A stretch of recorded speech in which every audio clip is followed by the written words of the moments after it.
Areas Trevante Bryant. 2 will be 716 3361. Regular appointment. Michael Carmen, 734 on behalf of the defendant, Your Honor. Your name? Regular appointment. What, are you bringing your kid to court because you know you're gonna go to jail? No, Your Honor. Don't play games with me. I'm not playing. Don't play games with me. I don't want people playing games with me. I don't play any type of. Listen. You better call somebody and have them come and get that child. You understand? Yes, Your Honor. Now. And then we'll call the case. What I'm gonna do, I'm not quite sure. But I've seen this little trick before.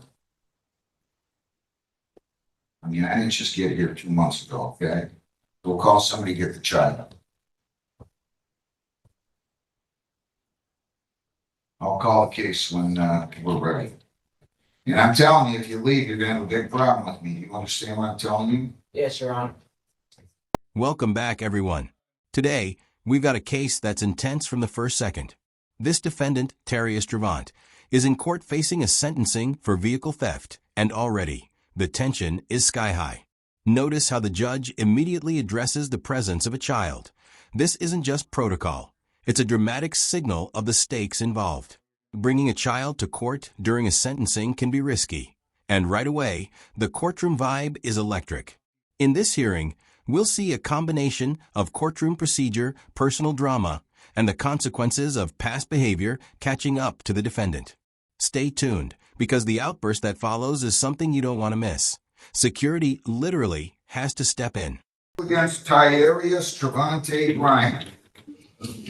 2-4, please, 716-3361. Are you guys hearing this case? Victims? Don't? No, they're not. All right, Mr. Carmen, your name? Michael Carmen, 73824 on behalf of the defendant. Mr. Bryant, come on to the podium, state your name. According to you, you're, I want to ask again. Let's just double check it, Mr. Timberly Dennis, Durley, Margarita Bruno Hayward, Joseph Matthews. Are any of those individuals, bring Mr. Mohammed. Yes. Any of those individuals in here today?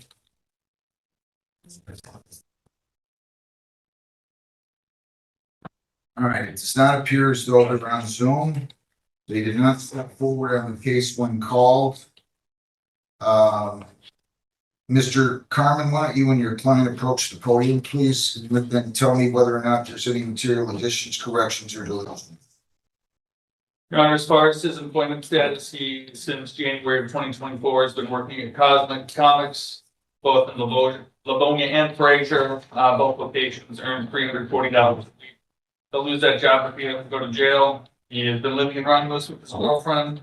They've been together since 2019. They have 2 children together, ages 1 and 7 months. He just made arrangements for her to pick up the 7-month-old.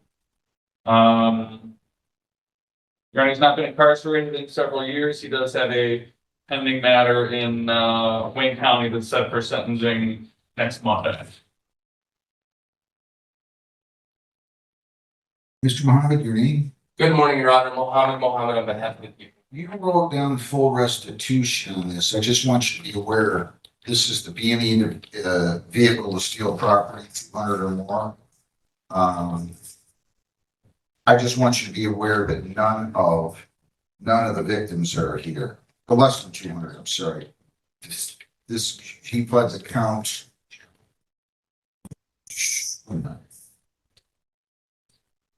Count 2 was dismissed. He pled. Lisa, just confirm that my understanding is correct. It looks like he pled guilty to count 1, which is the 1 year, and count 2 was dismissed. Is that true? That's correct. So I just want you to be aware of that. Yeah, and Judge, I apologize. Which case is this? This is Triarius Trevante Bryant. It's a B&E vehicle to steal property, 200 or more, but less than 1,000. It's a 1 year. So I just want you to be aware I called the names. You're not here. You just put down PSI full restitution. And none of them show, so I'm not gonna order any restitution out of this thing. Thing Judge, may I ask, does the court send notices to them or? We did send those. The probation department did when I ordered the pre-sentence report. So, Okay, I understand, Judge. Thank you. all right. Anything else, Mr. Carmen? Yeah, since, my client, shares, the care and custody of two young children, his girlfriend that he lives with. If he's gotta go to jail, it's gonna be very hard on our young family. Now, pay close attention to the background the judge and attorneys lay out. Terius has a complex history, prior convictions, pending cases, and multiple bench warrants. And then there's the personal side, two young children, a girlfriend he's lived with for years, and steady employment at Cosmic Comics. This part of the transcript highlights the tension between accountability and sympathy. While some might argue that his family responsibilities merit leniency, the judge and counsel are carefully weighing the broader picture. These details aren't just filler. They show the reality judges must confront every day, balancing compassion with public safety. What would you do if someone with children committed repeated offenses? Let us know in the comments below. You should think about these things before we go out and steal. I mean, seriously, I understand, Judge. I don't know if you do or not. I find it a little hard to believe. I mean, you could sit and give me lip service, but you had a RNC motor vehicle. In 2021, you had a domestic, where you didn't comply with probation in 22. Conviction was entered on that. You had a retail fraud in 23, we're just convicted of felony retail theft. In Illinois, we have another case, you're bound over to the 33rd, bound over from here, stealing or retaining without consent a financial transaction device. If that's the case he's going to be sentenced on? Yes, Your Honor, and, there's a sentencing agreement in that case of 2 years probation. I mean, that's great. Letting just inform the court. No, I get it. I'm just telling you, he's got it, bench warrants out of the 34th for assault and battery. Bench warrant out of the 52nd for retail fraud 3. The bench warrant for retail fraud 3 out of Southgate. Retail fraud bench warrant out of the 16th. You all got any of those? Yes, Your Honor. When? I've been taking care of the warrants since I've been out, Your Honor, and Lisa, can you run his lien again for me, please? This lien Sure. is a few days old. Let me just double check. And my client indicated he's contacted those courts. You contact, yes, Your what Honor. do you mean? I contacted those courts and they told me that I have to turn myself in and schedule those. Well, you haven't taken care of the warrants then, have you? No, I have been taking care of some of the warrants, Your Honor. I'm sorry? I have been taking care of a All number. right, I'm gonna just check with her and see. Now you're breaking into cars. I mean, I don't know what to tell you. You've been unemployed and then you were working at Fast Splash Car Wash. You collected money on a bridge card. You need to go back and get a GED or a diploma. You need to work harder. I don't know why you're not working. You need to work. That's your decision though. But to go out and support a family by eating all the time is not the answer. Your Honor, he is working, and I updated the court on that. I know you did, but still, this report was just done, right?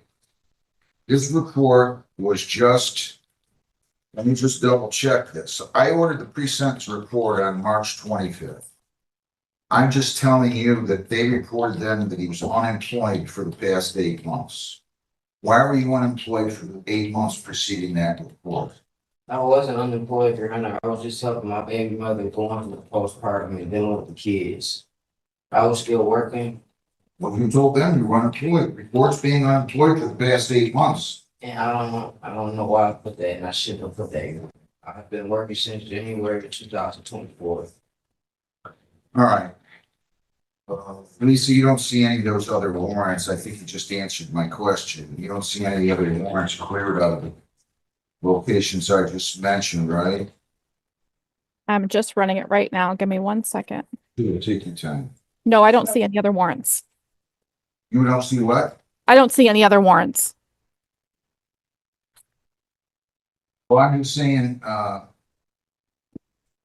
see the lien in here, but probation reported open warrants issued to the 37th District Court, 16th, the 28th, the 34th, and the 52-3 District Court. Do you see any of those warrants on this lien now? No, I just ran it and I do not see any warrants. Good, good. All right, well, anything else? Nothing, Your Honor.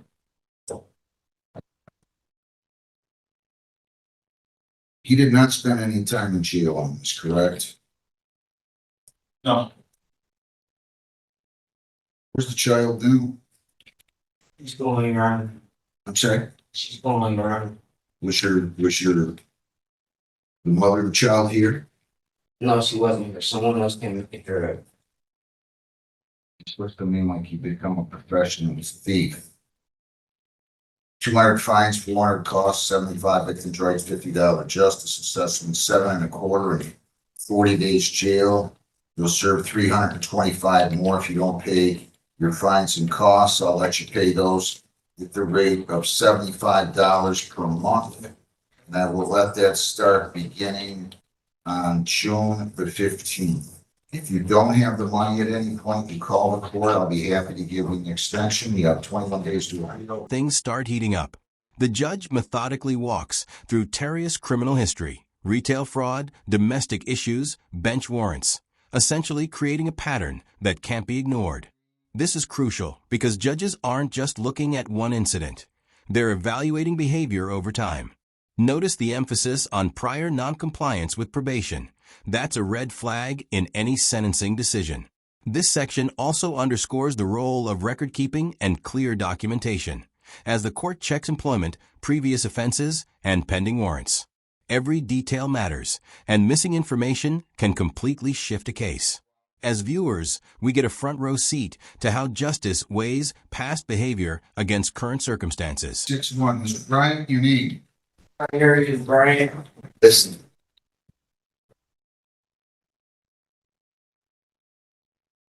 I'm not gonna put up with you yelling and screaming back there anymore. If I have to call you out here again, I'm gonna give you 30 days for contempt on top of the time that I just gave you. 30. You don't get to act like that. I hope you clearly and fully understand me. If you don't, I'm gonna have you out because I would hear you again. And then I'm gonna lock you up for 30 days. And we're gonna do this all day long. You're not gonna make a scene here in the courtroom.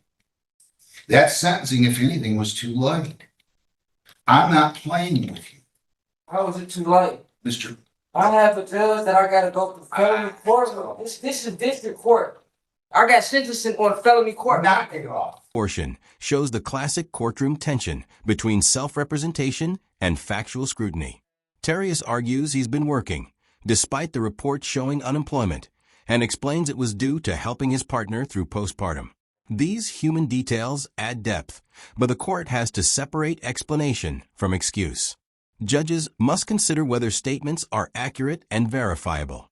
This is also a subtle lesson in courtroom strategy. Emotional appeals matter, but documentation and credibility are paramount. Watch how the judge patiently verifies the facts, keeping the courtroom grounded even amidst personal stories. This is where the emotional stakes meet procedural rigor. Knock it off. And go tell them. You have 5 or 6 felony, you have 5 or 6 theft offenses, you're breaking into people's cars. You just think you could make a living by being a thief? But I'm not a thief. Oh, okay. Have a seat in the back, speak up again, you're getting 30 more days, I promise you, that's not a threat, it's a promise. Bro, I don't give a fuck. Good, come here, contempt of court, bring them up. No, bro. You're gonna send another, You're gonna get I got people saying, you know, I don't care. You know, not the moon, kill up. People stop for kill me, bro. Be on run over flat. Stop running shit off. At all. At all. So I got surgery on Monday night. You got fuck on my shit. Oh my man. Stop. Go away. Fuck with me, bro. All right. Settle down. You off, man. Go down. No, you're gonna get taken, bro. Taste me, Junior. Taste me. We don't want it. We don't. Taste me. Stop resisting. Like I got kids that I gotta raise by myself. You ain't making it any better. You keep making it seem like I'm just a thief. I gotta prove that I'm Let's see what you're doing. I gotta prove Knock it making it off. worse. Knock it off. Hey, listen to me. Right. Look at this. You're making it twice as bad. Mr. Bryant, go back in the back. I'm gonna let bygones be bygones, except for the initial jail term. One more word, and I'm telling you, you're doing 30 more days. How many days? Enough. Enough. Just control yourself. Okay. Stop stealing. Now, we enter a critical moment. The sentence is laid out. Fines, jail time, and a structured payment plan are all announced. What's fascinating here is the judge's reminder that sentencing isn't just about the defendant. It's about the victims too. Cars were broken into, privacy violated, and trust shattered. This is a key element often overlooked, the ripple effect of crimes. Notice how the commentary emphasizes family impact and societal consequences. For viewers, it's a stark illustration of how individual choices affect entire communities. The balance between fairness to the defendant and justice for victims is delicate and visible in every word the judge speaks. But I'm not a thief. Oh, okay. Enough. Just control yourself. Stop stealing. It's a courtroom drama. The judge establishes authority, warning that disruptive behavior, yelling, arguing, can lead to an additional 30 days for contempt. This isn't just theatrics, it's procedural necessity. Maintaining order is critical to fairness and safety in any legal proceeding. Watch how the tension escalates simply through dialogue. The defendant is visibly frustrated, and the courtroom braces for potential conflict. For new viewers, this is a great example of the judge enforcing decorum while balancing patience and authority. It's also a reminder that actions have immediate consequences. Courts don't just talk, they act when necessary. It's like already. Bro. Go inside, to the other side. It's real good problems out here, real life, bro. And y'all just be locking the fuck up for no reason. I never understood that, bro. But a woman could be anything, bro. Don't let her go. She be good. A woman be good, bro. A woman be good, bro. That's not what it is. I had to talk to you, bro.